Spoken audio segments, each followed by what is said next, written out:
Welcome back to SwitchStars everyone, my name's Luke, and today on the channel we're going to be checking out a game that someone in my Discord server recently highlighted to me, that being Toilet Hero, the Western release of an obscure Japanese title. And yep, we've once again stooped to toilet related content on the channel, but you have to admit that thumbnail is incredibly enticing. So grab your bog roll, pull up a throne, and without further ado, let's get started. Now, Toilet Hero comes to us from 17 Studio, a publisher who has rather ironically produced a whole potty load of shite, including a ton of hentai games, so I wasn't exactly holding up much hope for this one in the first place, but this is the main menu of the game, pretty much straight and to the point in my opinion, and there are no real options to speak of here, so upon starting the game you're given a bit of a tutorial.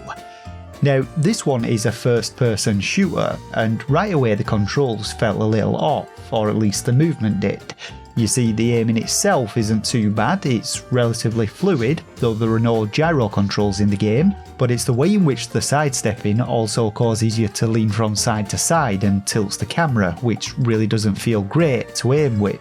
In addition to shooting with either the right trigger or B button though, you can dash with the left trigger, jump with the X button and reload with the Y button, and that's about it so far as controls go. Getting into combat though, unsurprisingly your first encounter will be with a bunch of toilets, or at least toilet-like monstrosities with possessed looking human heads flailing about in the bowls, and these terrifying abominations will rush you en masse, with the movement speed requiring you to utilise your dodge button constantly to keep out of reach of them. After dispatching them, you'll then proceed onwards through the stock-filled city environment and encounter more of them, often spawning in waves of 5 or 6, which to start with isn't too bad, as each can be defeated with a few well-aimed pistol shots. Before long though, you'll find them working their way up into the 10s and 20s, which is where the real issue starts, and you can tell that the developer has put very little thought into the environments in which you battle them, as you're often funneled into car-littered roads and tight walkways with very little room to manoeuvre, and where the toilet monsters frequently get stuck or fall off ledges.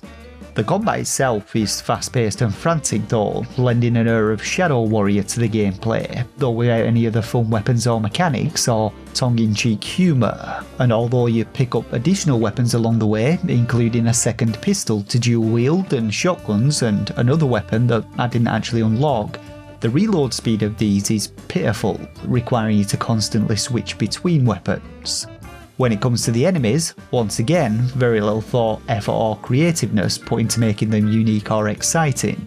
They're all the same wobbly-headed toilet bowl, which utilise the same combat strategy of bum rushing you, though the pathing of them is pretty atrocious too at times, and aside from the standard variants, there are also blue ones which can shoot at you from a distance, teleporting ones which fly around erratically and are even more of a pain in the arsehole to shoot, and giant ones which are impossibly large, soak up a ton of bullets and are incredibly difficult to dodge. Now, I made it through about 5 or 6 levels in the game with a relatively large amount of difficulty, but from one level to the next I was presented with stock asset environments and repeatedly found myself stuck,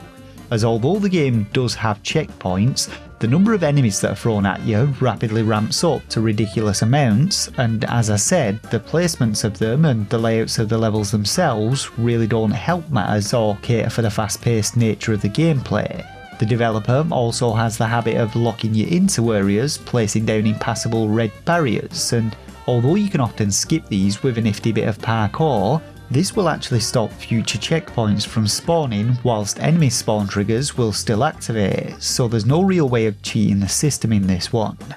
The final straw for me though was this level, where right from the get-go you're assaulted by about 10 giant toilets and a bunch of those teleporting flying bastards, and after just a couple of hits I was dead.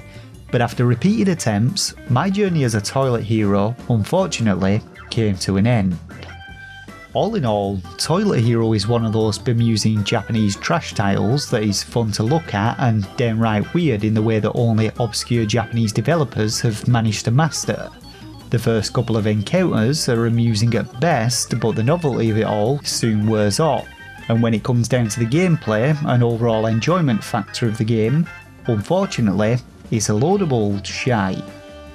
2 out of 10 for a rating from me, and one that you'll want to wash your hands thoroughly of after playing. That's about it though for this review of Toilet Hero on the Nintendo Switch. Let me know if you picked it up and how you found it down in the comments section below, and if you enjoyed this review, drop a like and subscribe for more Nintendo Switch content. But for now, thanks to the patrons of the channel for their ongoing support, and to you the viewers for watching, and until next time, take care of yourselves and game on.